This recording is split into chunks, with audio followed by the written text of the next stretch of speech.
Korean entertainment never falls short on the murkier side of storytelling. K-dramas like The Frog, Hellbound and A Bloody Lucky Day have more than proven the industry's ability to dive into darker themes. Hyper Knife then is a brilliantly executed K-drama that adds another gem to this genre.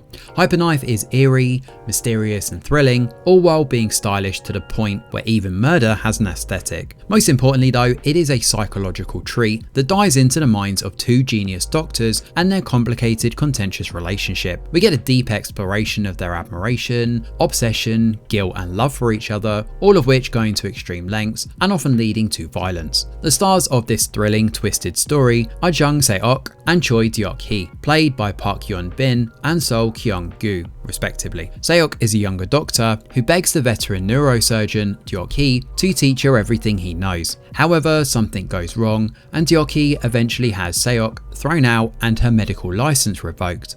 Se-ok then starts performing illegal brain surgeries and the news soon reaches Deok-hee. He then turns up at her doorstep and breaks the news. He has a tumour and he wants her to operate. At the same time, we see that Se-ok isn't quite an ordinary person. She has a penchant for murder, as we learn when a nurse tries to blackmail her and ends up buried 6 feet under. What follows is a battle of wills, with Se-ok refusing to help Deok-hee and Deok-hee determined to make her life difficult until she does so. What starts out as a clash between rivals turns to something much darker and much deeper. The journey reveals that the two are not quite as different as they once seemed. They are both geniuses with the same streak of crazy. As secrets from the past threaten to spill over, the K-drama dissects their personalities and relationship even further. To say more would venture into spoiler territory, but just know that this is one that offers a riveting character study. In fact, if you're looking for a classic whodunit or a cat and mouse chase a la A Killer Paradox or The Frog, this is not that kind of crime thriller. Hyper Knife Season 1 instead is all about the emotions, ambition, obsession, pride and ego. It draws a fascinating portrait of these eccentric people through crisply written dialogues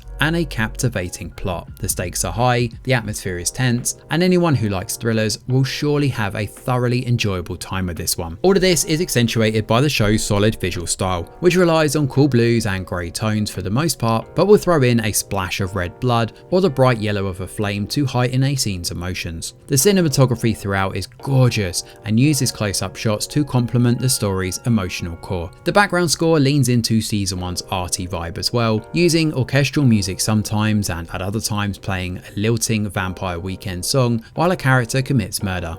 It's quirks like these that add flair to the storytelling and make it a lot more fun to watch. Logic and reason sometimes need to be overlooked, but it doesn't matter when all the other elements are so good. If there's one gripe I have with the show though, it's that the drama could have thrown more focus on the medical side of the story. At one point, Se-ok operates on a young boy who has a brain tumour but also suffers from haemophilia, which means a single nick to a blood vessel would lead to uncontrollable bleeding. I'll leave you to find out whether she succeeds or not, but the situation lends a unique tension to the scene that puts you on the edge of your seat. More such incidents would have balanced out the medical side of the medical thriller. We only get a few scenes to enjoy watching Se-ok in the operating room, but aside from this, Hyper Knife is an absolute must watch, and all the attention is on Park Hyun-bin and Seo Kyung-gu, and both of them do a fantastic job with their characters. Park in particular is a delight as Se-ok, properly leaning into the creepy smiles and hysterical laughter. She pulls out all the stops for Se-ok's murderous rages and shows impressive range in all her eccentricities. Seo has a more grounded approach to his portrayal of Deok-hee, but this complements Park's performance well. Together, they create the twisted mentor-mentee chemistry that fuels the show. And in the end, what's better than a story about one mad genius? How about a story featuring two? Thanks for watching, and do let us know your thoughts in the comments below. Smash a like or subscribe to the channel, your support is very much appreciated.